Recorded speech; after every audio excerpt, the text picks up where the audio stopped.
Hey, Global 10 students, Mr. M here. Wanted to discuss our latest topic with you, the Cold War arms race. And no, this wasn't about who had the biggest muscles or who could lift the most weight between the United States and the Soviet Union. As a matter of fact, the arms race was a competition between the United States and their NATO allies and the Soviet Union and the Warsaw Pact allies for supremacy in weapons technology during the Cold War. Now, this all gets kickstarted back during World War II. The United States was the first country to develop nuclear weapons through the Manhattan Project. The U.S. ended the war with Japan by dropping 2 nuclear bombs on the cities of Hiroshima and Nagasaki, and these were the only 2 times in history that nuclear weapons had been used in war. As you know, nuclear weapons can kill can kill tens and thousands of people and can destroy entire cities. The aftermath and the radioactive debris that follows, it's kind of like everything you've heard of. You can watch videos, you'll see the white flash, you'll see high wind speeds that can shatter glass and move faster than the speed of sound. So, the arms race. This kind of gets started to really heat up in August of 1949 when the Soviet Union successfully tested their first atomic bomb. So now we have 2 players at this table who now have the ability to use atomic weapons. So the world was shocked. They did not think the Soviet Union was this far along in their nuclear development. And this kind of kickstarted the arms race. You may have heard the terms ICBMs.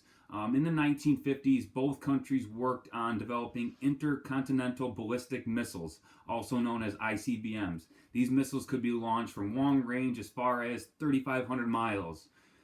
So this, as you know, this type of race, no one really wins. You've heard the term mutually assured destruction, or MAD. One of the major factors in the Cold War was this term. This meant that both countries could destroy each other in the case of an attack. It wouldn't matter how successful the first strike was, the other side could still retaliate and destroy the country which first attacked. For this reason, neither side ever used nuclear weapons. The cost was just way too high. Other countries involved during the Cold War that will develop nuclear bombs and have their own nuclear weapons would be Great Britain, France, and the People's Republic of China.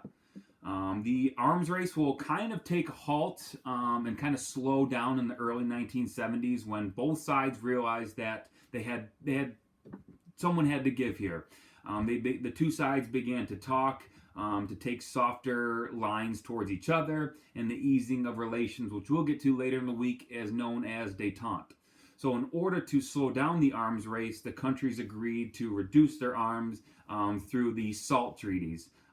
SALT stands for Strategic Arms Limitation Talks. And the end of the arms race, for the most part, it came to an end with the collapse of the Soviet Union at the end of the Cold War in 1991. So less than 30 years ago, the Cold War ended. So I just want to give you some interesting facts about the arms race. So the Manhattan Project. This was a top secret plan that even the vice president didn't even learn about until he became president. And this is Harry S. Truman we're talking about.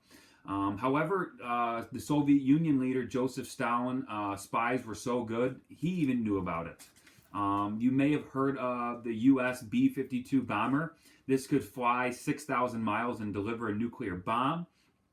And today, India, Pakistan, North Korea, and Israel all have nuclear capability.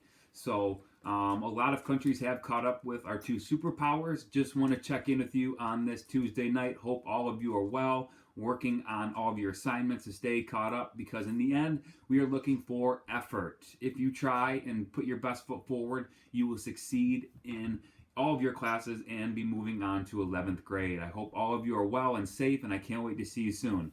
Night.